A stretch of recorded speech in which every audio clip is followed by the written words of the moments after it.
Hello everybody, this is Dude in Car, or known as Swainy Garcia, and welcome to another video. So I'm going to be uploading this video directly from my second channel, and I'm not sure how long I'm going to be able to upload to my main channel, which is Dude in Car. I kind of got banned for a week off of my channel because I uploaded some content from the old Minecraft server, and therefore I'm pretty much stuck having to upload to my second channel, but I will re-upload this video once it comes out. Well, once I get temporarily unbanned on my main channel.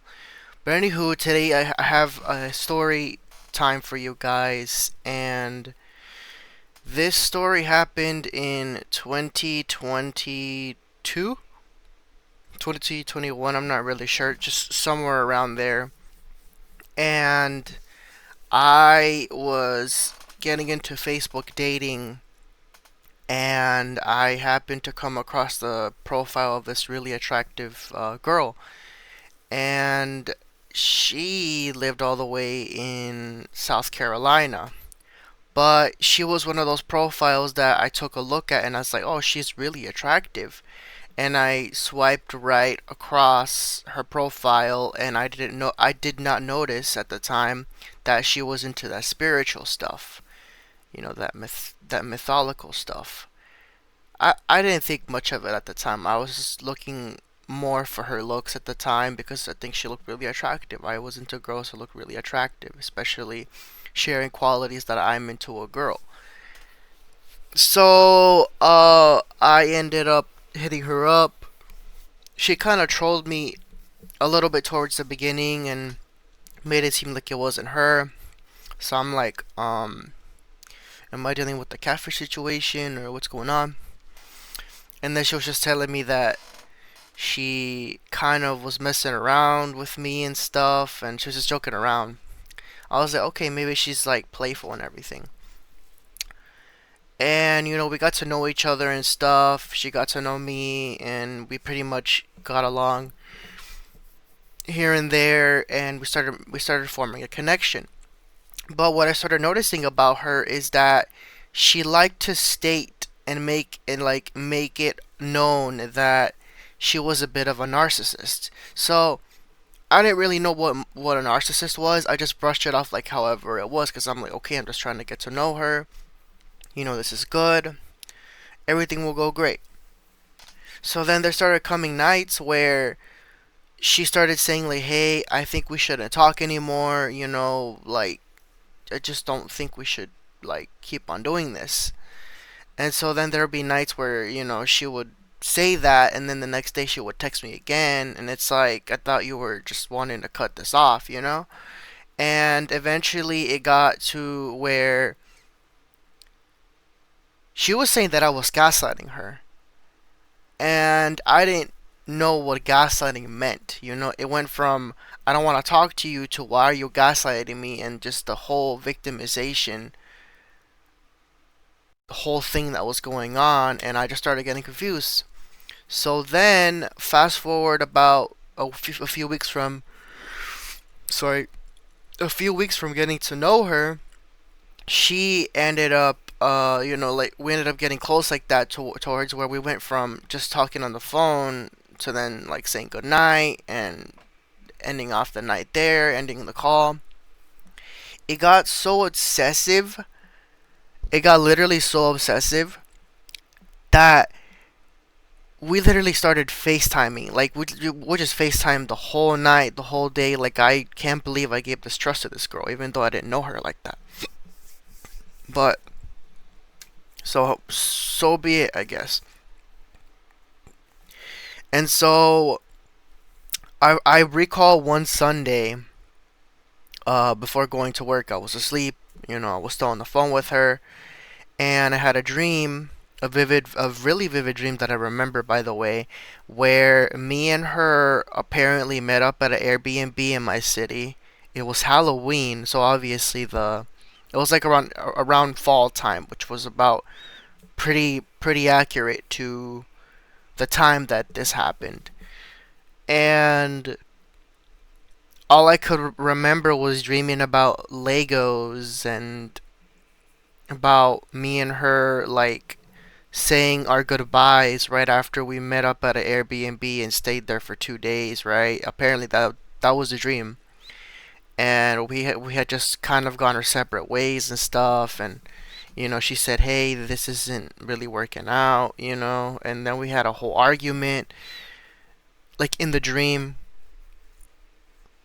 and then I guess we just parted ways. But after that whole sequence of events, the dream kind of transitioned to somebody talking in the background saying certain events that were going to happen.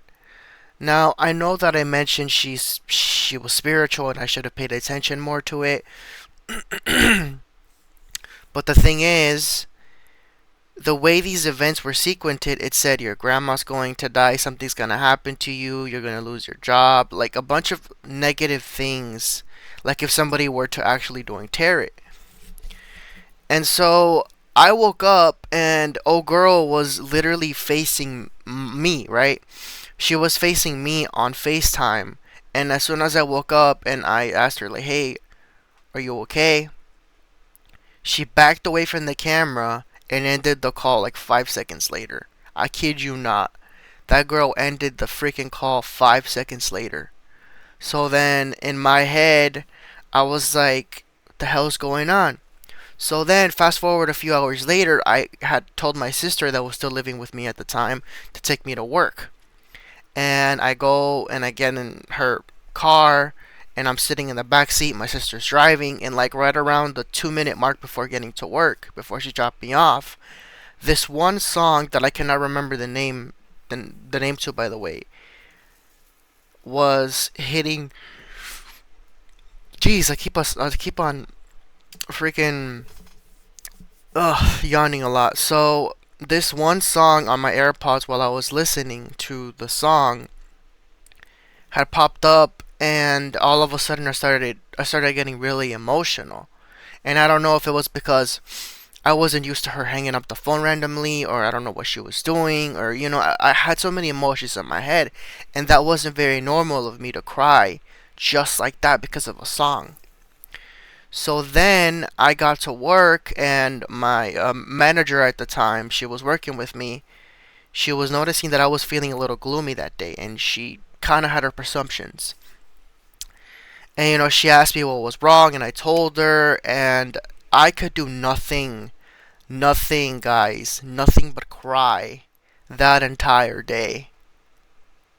And luckily I had a hoodie, and I was still, and face masks were still mandated at the time, so I had to kind of push up my mask a little bit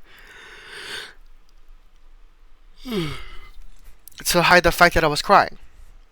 Like even when I was helping customers that day, I had to just freaking switch up my mask, and just stop myself from crying, pretty much.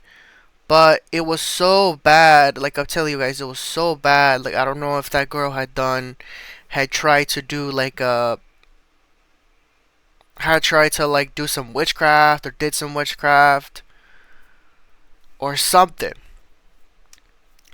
But from that point onward, I waited until the girl called me, and it was like literally like almost like about an hour before my shift ended. Because back in the day when I used to work at that one job, I used to get off very early on Sundays because it was just a 5 hour shift, like the maximum. So yeah, right around the 1 hour mark, she called me. She was telling me that she wasn't feeling good and stuff, and all this and that. And I was like, well, I wonder why. So yeah, pretty much it was just a whole fiasco from there. I didn't really bother that much. I was just like, whatever, you know, let bygones be bygones. But for some reason, the whole sequence of events would never leave my mind, like ever. Like even as I continued to talk to her, because right after she had done that whole thing that one Sunday, the vibes that we had before did not feel the same anymore. Like it was like we didn't feel distance, or we didn't feel unattached. We just felt a little more close. But I wasn't about to be doing that because I'm like, that's not the right way you do things. You don't just perform witchcraft because you think this person is going to go away or you're going to lose them. You know, that's not right. And I remember vividly, she would always tell me, right? Like, this is like still within the topic. She would tell me that this guy that she dated, his name was Frankie. She said that him and her had a very big spiritual connection. And I would always wonder, what the hell does spiritual connection mean? And it wasn't until I found the deeper meaning and I found out right after for myself, doing my due diligence, that I found out that she had performed a freaking love spell on this guy, and she was trying to perform a love spell on me, which was almost obvious, but the evidence was there. And when I started realizing deeper and deeper into what was going on, what had happened, I said, "Oh hell no. Oh hell no." So within like about almost like 2.5 weeks within the whole witchcraft thing happening, which I'm pretty sure that was witchcraft that she tried to do. I ended up pretty much just being more distant with her. And eventually it got to the point to where I had to come out of being shy and everything. And I had to be like, straight up, I don't want to talk to you anymore. I want to cut ties with you. And I kid you not, this girl literally started bawling tears. Now, I've seen girls cry. I've seen girls cry. Like growing up and also as an adult, I've seen women cry. But it was the way this girl cried. I don't know if it was the way she cried, her voice, or how loud she was getting, but it almost sounded like those folklores. The way she cried, that my mom would always tell me when she was back in Mexico. She literally sounded like a freaking witch crying. And that was the even more scary part. It was like she was loud, it was sounded scary, like it sounded almost non-humanly. And I recall, as far as I can, as many details. I sometimes think about it myself and I'm like, what if I would have met this girl? And so right after she cried and everything, and she did all this and that, after she kind of got her composure together, reacting to the fact that I actually wanted to leave her life, she said that she had booked. I and I kid you not, I kid you not. This is stuff that was said in the dream and stuff that happened in the dream, right? She had booked Airbnb in my town. She had booked a plane ticket. And she was telling me all of this as soon as I had said what I said, right? Like seconds after I said what I said, after she cried and everything. She said, "Well, I had booked Airbnbs here to a place in your town, and I had literally booked a plane ticket just to go see you for New Year's. We were gonna spend New Year's together. I was gonna Uber you out from your job." So the whole realization scared me because I was like, there could not be no fucking way in my mind she was going to get me to be fine with meeting up with her and technically being used as a connection or something. Because I was very, very, very naive back in the day, as when I was younger, back in 2021. But the more I'm thinking about this, it's like I saved myself from being trapped in something that I didn't think I was going to be trapped in. And in my defense, she was trying to lure me in and permanently lock me But little did she know that I was baptized, holy, I grew up religious, and yeah. This is just about a spiritual experience that I had that I did want to share with you guys. There is also a dream that I had probably like about 2 years after that, and it had to do with my mom. And I don't know if this ties with the reality of spiritualism. I'm not sure, but it felt like it. And what ended up happening was is me and my mom and my family. We used to live in a small uh 2 bedroom mobile home back when I was like 7 or 6. And I remember this one day when I was a kid, my mom was organizing her thread yarn, and she told me to hold on to this one string. I remember it vividly because it's one of those moments that felt almost impactful, but felt like it didn't need to happen. And she was like, "Hold on to this string of thread for me." But lo and behold, I let it go, and the wind took it when I was a kid. So, time back connections to the actual timeline of the dream, right? It was around that time, but I was still in my older body and I wasn't a kid. And my mom was pretty much her age that she was during the time. Modern time, not back in the day. And me and my mother were standing right next to each other, and there was this Arabic guy with kind of like a robe or like a towel on his head, and then there was this Indian woman with like a red little thing on her forehead. And they basically the Indian lady came up to us kind of like being like a salesman or like a door-to-door salesman, right? I didn't think much of it. I just thought maybe they were selling something, whatever, in the dream. And the lady the lady had looked at my mom's stomach, and I'm guessing my mom was pregnant with my sister at the time. The timeline did seem a little off because my mom had gone pregnant with my sister right after we moved to the last mobile home that we ever lived at, which was a 3 bedroom home. But somehow the timeline was a little messed up by a year. And she noticed that my mom was pregnant with my little sister at the time. And she was saying like she was basically telling my mom like, "Hey, for like $5, I could tell you what gender your baby's gonna be." And I looked at the lady and I'm like, we're not really interested in doing any of that. We're not really interested. I would like you to go away."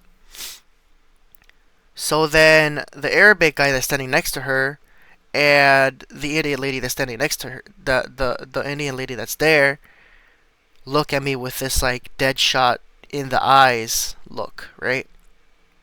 And mind you, my mom is to the very left side of me.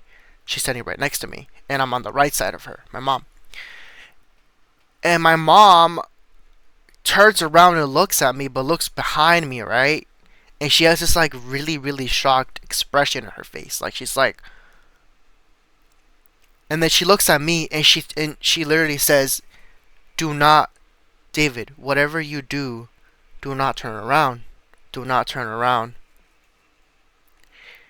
And I'm like, "Why? What's going on, mom?" She's like, "Whatever you do, don't turn around. Don't face back."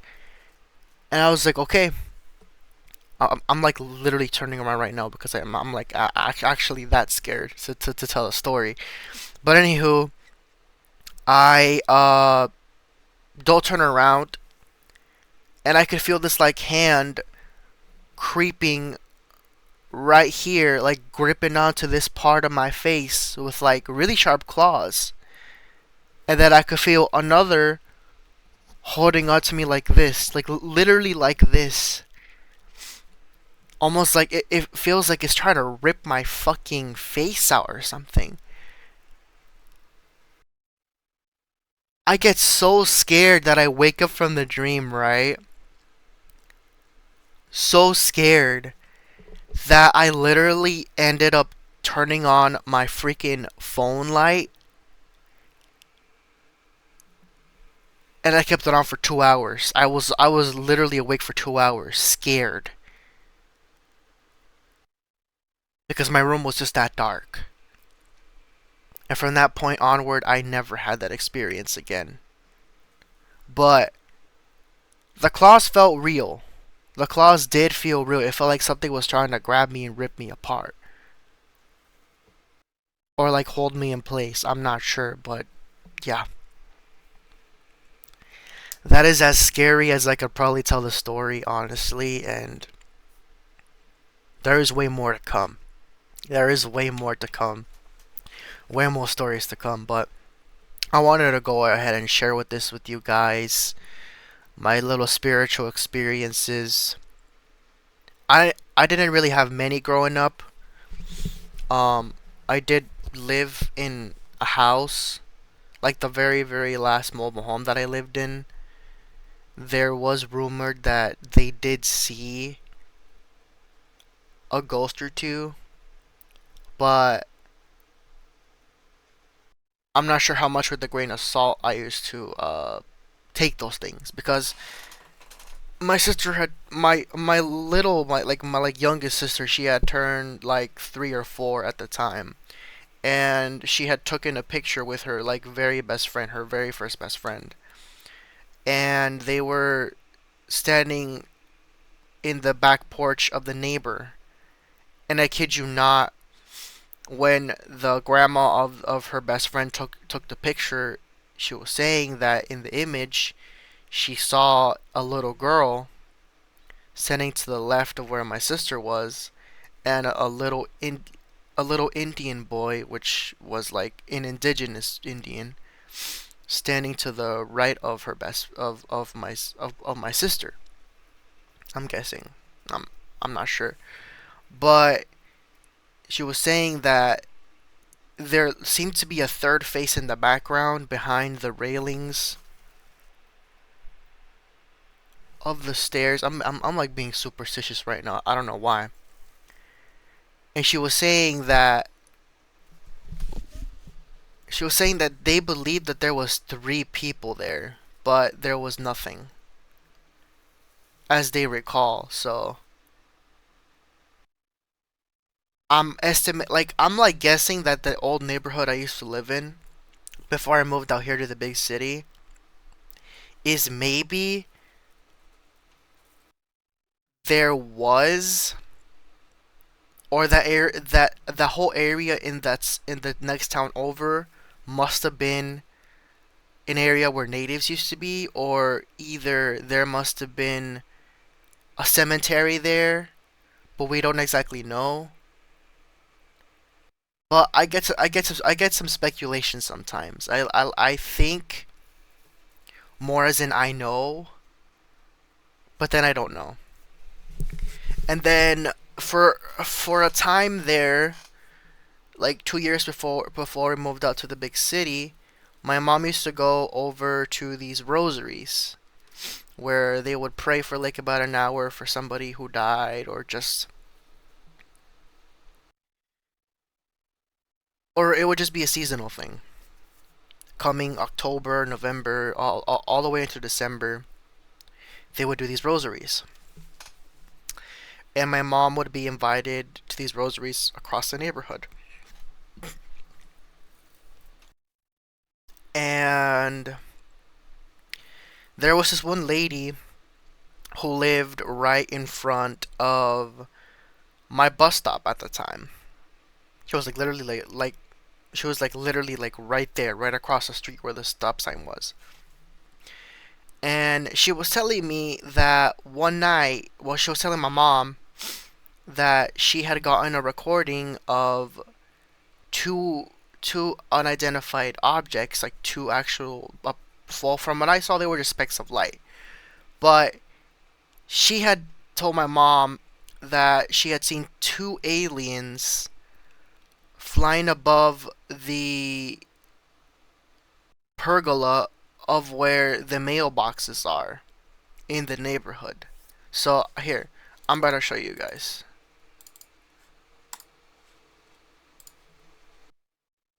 Google Maps. So I'm about to show you guys exactly where this place is at. If I could pull up my maps. So this is the big city that I am in right now, right? And this over here is the next town over that I used to live in.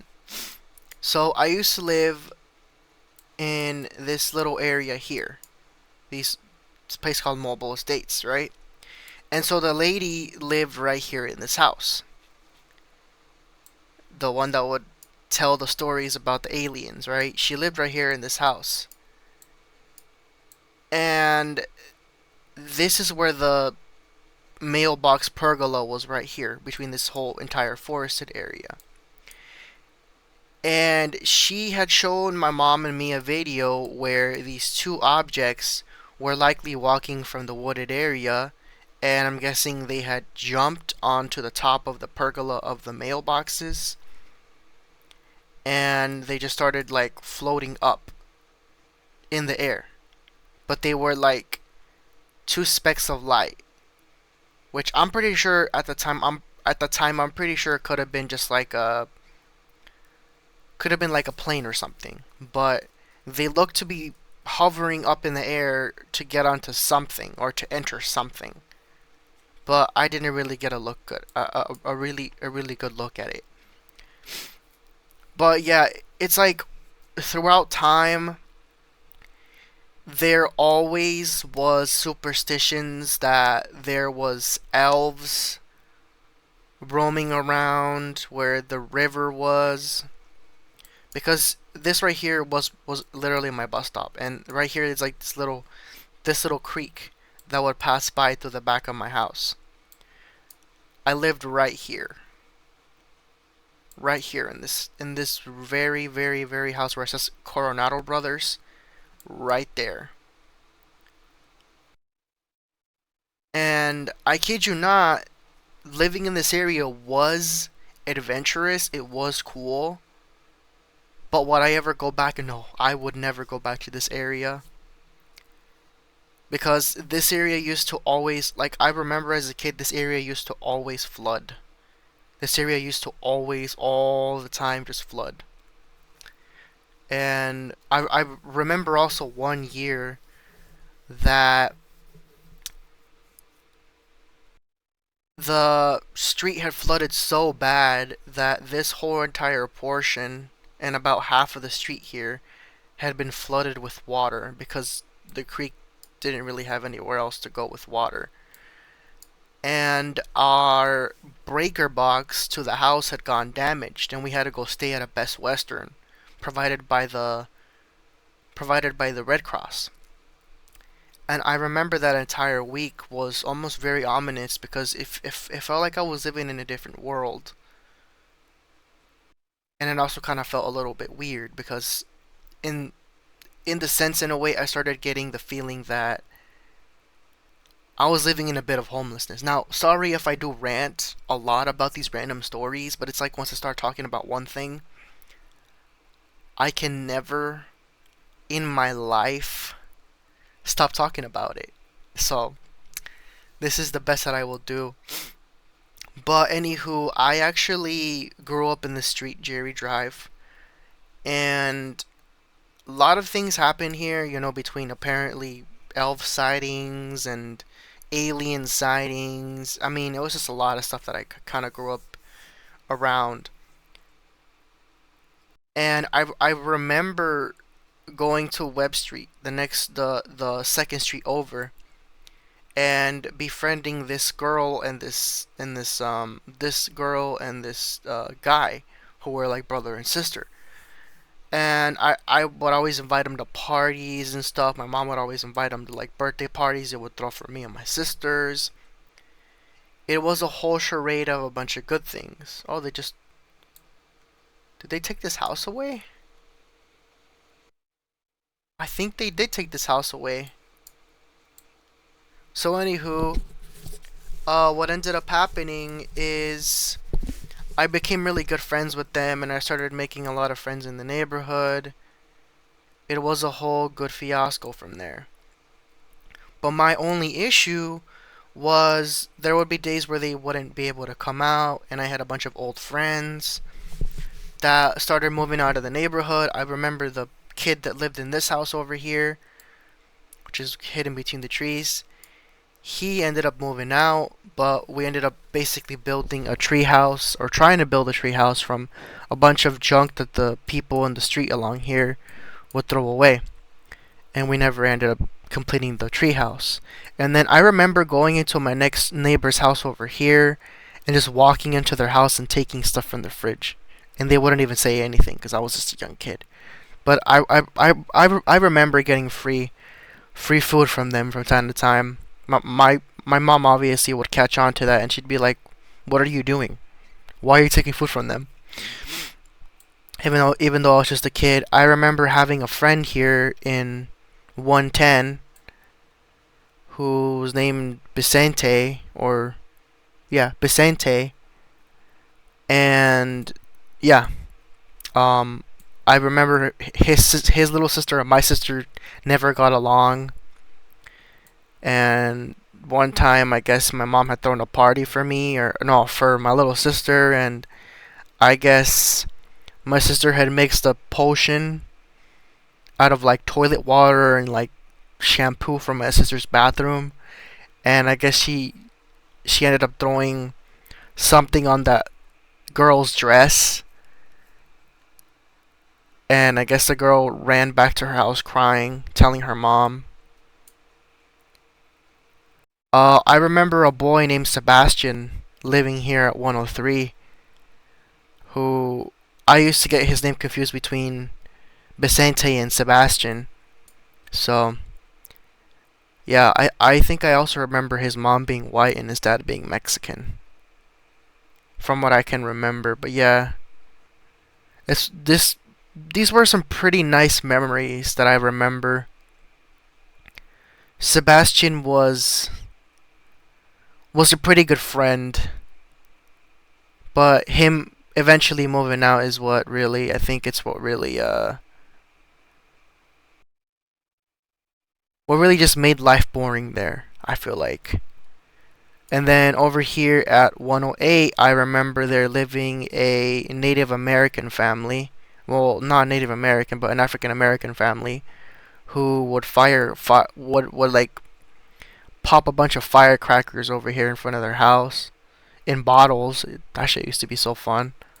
And then eventually a Peruvian family moved in. Well, actually, for the longest time there, after the African American family moved away, they ended up leaving the house vacant for like about 3 years, from what I could remember. And then eventually, me and my neighborhood friends, the time that they were there with me, we tried making it into a nightclub, just for me and the boys and whoever wanted to get in. We'd charge a $5 fee apparently. That didn't ended up that actually did not end up working at all because one of the floors of the rooms had been totally like just destroyed, and so we kind of thought it'd be a bit of a liability for us to get even hurt there. So we never went around with that plan at all.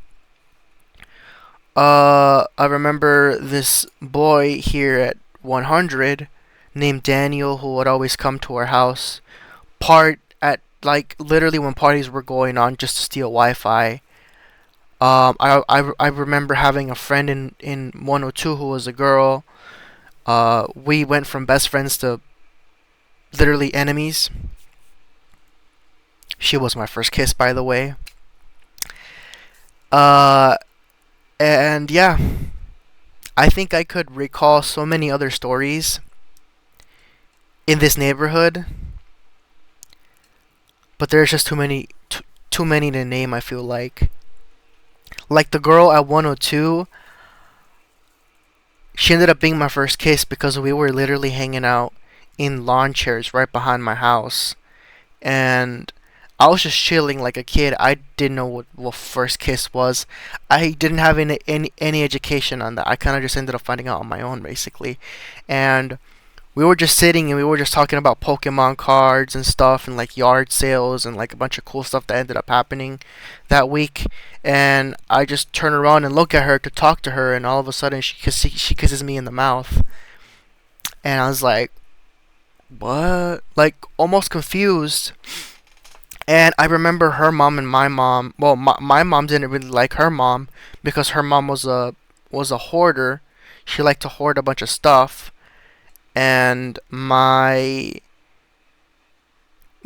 started kind of developing these ideologies as well with my mom, and I started resenting the daughter who had kissed me. And we just did not get along there. Like, it's like our friendship was good, and then it just slowly deteriorated. Because it's like, my mom just really, like I've said in previous videos in my actual main channel, my mom did influence my upbringing and my mentality as a kid. Like, it sounds toxic, but she really did influence my mentality. I remember one of my friends named Tony, living at 100 Webb Street, who, by the way, his dad actually helped cauterize my wound when I cut my hand open here.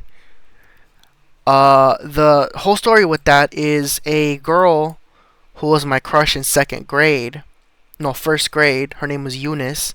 She lived right here at 101 York Street. She was visiting her cousins over here at 107 Polk Street. And I found out because she had told me that she was going to visit them. So I in my attempts was always told, don't go to the third street. You don't know the kids there. You don't know what they're gonna do. So that street was notorious for having a manhole that was gaping out of the ground. Obviously, the lid was on it, 100%. It was just it looked like the ground around it was trying to surface up, and so it kind of created a bit of a bump when you were kind of going down.